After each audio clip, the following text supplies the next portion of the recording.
What's up, guys? Sci-Fi Guy 2094 here. Today's going to be a rather serious video because of the recent actions that we have seen against Charlie Kirk. Now, I didn't follow Charlie Kirk. I didn't follow his YouTube, or I guess he had a podcast as well. So it's not like I'm mourning the guy. I didn't know him personally, obviously. I didn't really know what his beliefs were for the most part. I would just see clips here and there around YouTube, election years and all these things. There is so much stuff in your news feed. But from what I understand, he was more of a conservative, right-leaning pundit, and he brought in young viewers. I don't know if this is true, but a lot of outlets report him being the one responsible for bringing a lot of younger people to the Republican Party. Maybe that's true, maybe that's not true. But from what I understand, he was a political pundit who was more right-leaning. Like I said, I didn't know him personally. I don't follow him or watch his live streams and things like that. But we have to talk about what happened and where our nation will be headed if this type of behavior continues. And when I say this type of behavior, I mean political violence. And it happens from both sides. We've seen it from Trump supporters on January 6th, and we've seen it from the left with Antifa and during Black Lives Matter riots, with the killing of, a decorated retired police officer named David Dorn, and I believe it was St. Louis, who was just trying to protect his friend's pawn shop, and they basically were looting the entire city. They killed him, shot him, and they took TVs. We saw it down in, I believe it was a Wendy's in Atlanta or something. They were holding a vigil or a rally for this guy named Rayshard Brooks, who was killed by a police officer after falling asleep at a Wendy's. He was going to get arrested, but he ran. He took the officer's gun, tried to tase him. The officer shot him. And to be honest, they held a vigil for him, which, that's your right. But what happened was that Wendy's was burned down. And actually, there was this family, and there were barricades, and they were trying to turn around. And there was a little girl in the back seat, and the people that were at this rally, they shot this girl named Sequoia Turner. She was in her car with her parents, or I think they may have been her aunt and uncle. I don't know. But they killed this little girl who had nothing to do with Rayshard Brooks being shot by a police officer.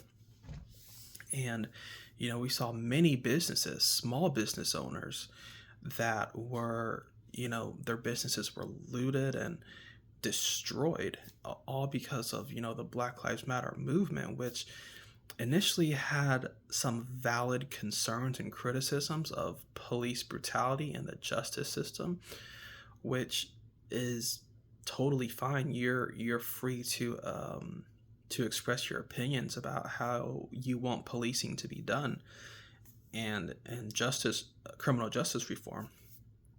But it's not okay to burn people's businesses and hurt the communities that you proclaim are being oppressed, right? If you go to these neighborhoods, it's not always people that are, middle class. Sometimes they're lower class or poverty, and to go to those neighborhoods and to just loot the stores and the small businesses, it doesn't help them at all. So the whole idea is that, well, poverty is causing people to commit crimes, and they want that to change. They want people to have more opportunities.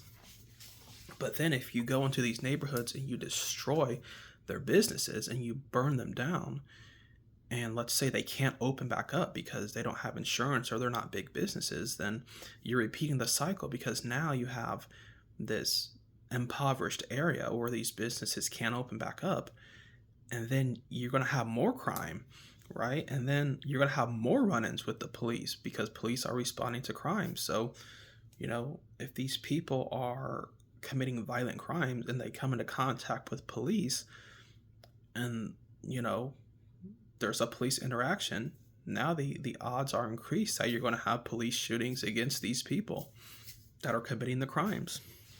Okay, so again, it's just going to be a cycle. So we want to make sure that we're stopping political violence on both sides. BLM riots, which have killed people, as well as January 6th, which was, no one, Ashley Babbitt died. She was one of the protesters. And I think some cops a couple took their lives after the whole thing, or somebody died of a heart attack. So there were deaths in the aftermath of January 6th. Even though they weren't armed, the aftermath resulted in the death of some people. Now, where am I going with this? Here's where I'm going with this. When people start to become politically violent, it only strengthens the resolve of the government and the people in charge.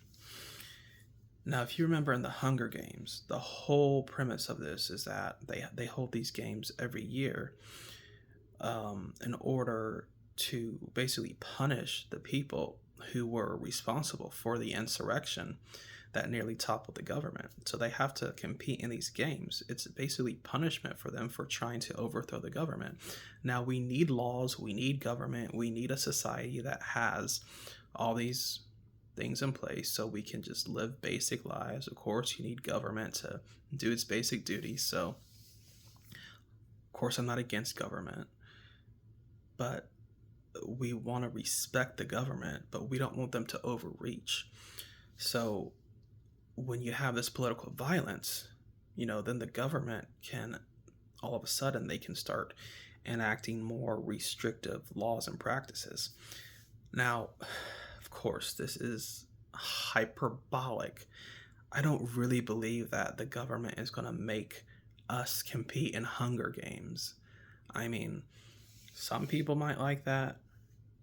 No, I like the Hunger Games, but personally, I don't want to be living in the Hunger Games, So imagine if the January 6ers, and I hope I'm not giving Democrats who really hate Trump and his supporters, I hope I'm not giving them any ideas here, but let's say the January 6ers, to pay for what they did on January 6th, everybody who was involved on January 6th, let's say they had to be put in a Hunger Game, which, they had to fight for their own survival.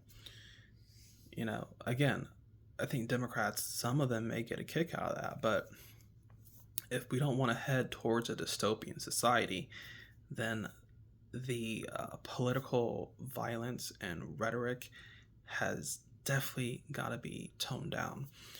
And speaking of rhetoric, I don't believe that this shooter they say he was radicalized by people on Discord or something. Discord is I guess it's a site where you live stream video games and live streams and stuff like that. I think it's kind of like Twitch, I guess. I think Twitch is where people go play live streaming games and you build a community or whatever. I think that's what it is. And they say that this person was radicalized through people that he met. I want to say that only the person who pulled the trigger and planned that is responsible for the shooting. Now, again, we have a lot of outlets, CNN, MSNBC, ABC, and then talk shows like The View and all the late night talk shows like Stephen Colbert and Jimmy Kimmel and Jimmy Fallon.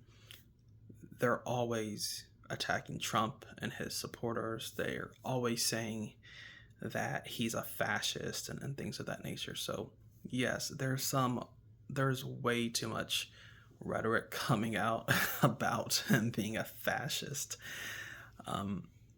Anything he does, they'll say he's a fascist, which is not true. And that's not even saying that I agree with everything he does, but let's be more sensible. But anyway, some people are saying that, oh, well, it's because of this community that he met online that radicalized him.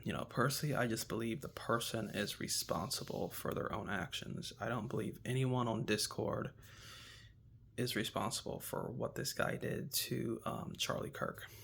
I don't believe him having allegedly a trans girlfriend is somewhat to blame.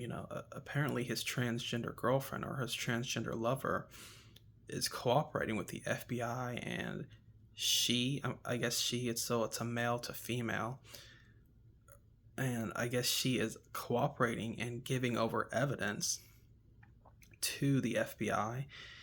And people say, oh, well, he's been radicalized by trans ideology, and Charlie Kirk was transphobic, and that's why he did this, because he was in love with his trans girlfriend. And then the transgender radicals got inside his head and forced him to do this. I don't personally believe transgenders or LGBT people would be to blame for this. I don't know his views about the LGBT community overall as far as Charlie Kirk's views. I mean, he probably disagrees with some of the things like trans women and women's sports, which shouldn't be controversial. I would assume that that's one of his beliefs. And, sometimes that's considered transphobic, even though it's not transphobic at all. It's not anything against trans people. It's just more about fairness for women. So maybe he espoused those beliefs and they say he's transphobic, and now they have to take out Charlie Kirk because he's transphobic and he doesn't like trans people in the LGBT community. I don't believe the trans community or the LGBT community, whatever community he was a part of. Now they're even saying his trans girlfriend is a furry, which I have no idea how that relates to being LGBT. But anyway, I don't believe any of those communities have anything to do with what the shooter did. I believe he did this all on his own. If he had a trans girlfriend, so what? I don't want transgenders to be demonized or, retaliated against simply because his girlfriend was trans. I don't, that's not helpful. Even mentioning this part of the story, some people are making it out to be a big deal.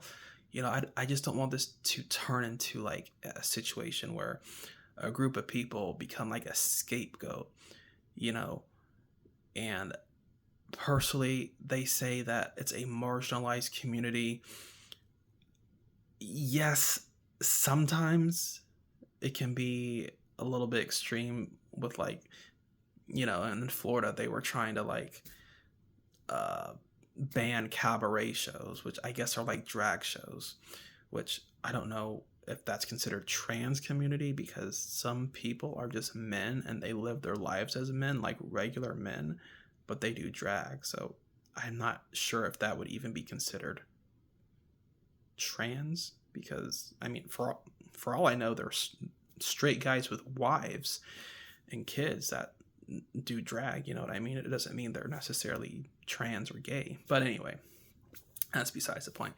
What I'm trying to get at is we don't want to scapegoat any one group, right? So we want everybody to just be civil and sane is my take on this, no matter what side you're on, because the people that are celebrating, yay, Charlie Kirk is gone, he deserved it, They say, people online, I guess Charlie Kirk lost the battle or lost the debate with guns, or the gun debate. Somebody said that. Stephen King said, well, he did advocate stoning gays to death. Just saying. Stephen King basically had to retract that statement because what he was referring to was a passage where Charlie Kirk was basically saying people who follow the Bible pick and choose certain things they want to follow. That was one of the things he mentioned. He wasn't advocating for it. He was giving an example of how people cherry pick certain verses. So again, Charlie Kirk did not actually advocate for stoning gays. So Stephen King had to retract his statement and things like that. But, again, if you go online, you're going to see a bunch of vitriol and hate. If you go to Twitter and TikTok, you're going to see a bunch of people making light of this and even celebrating it. But personally, I don't think we can do that. I don't know if karma is real, but the same thing that you celebrate to somebody else could come back to you. Like I said, imagine if it was like someone on The View. I know The View is someone these people really follow. Imagine if Whoopi Goldberg got, taken out. They would say, oh, this is all because of right wingers, and it's because of Trump, and he doesn't like The View, and these people are fascists. See, they're taking out people that they don't agree with. They would be espousing that sentiment if it happened on their side. But they're the ones celebrating Charlie Kirk being killed. So all I'm saying is, you don't want to go down this path in America to where either side is celebrating the other side, their political figures being assassinated. But anyway, that's just my take on this whole situation. Absolutely crazy. I just figured I'd talk about it because, again, it relates to sci-fi, because we see these sci-fi movies where, there's a dystopian future, an authoritarian government that is all powerful. And why does it happen? Well, because people get politically violent and the government has to basically enact more rules, regulations, and restrictions on people's freedom so that government officials and the society can stay safe.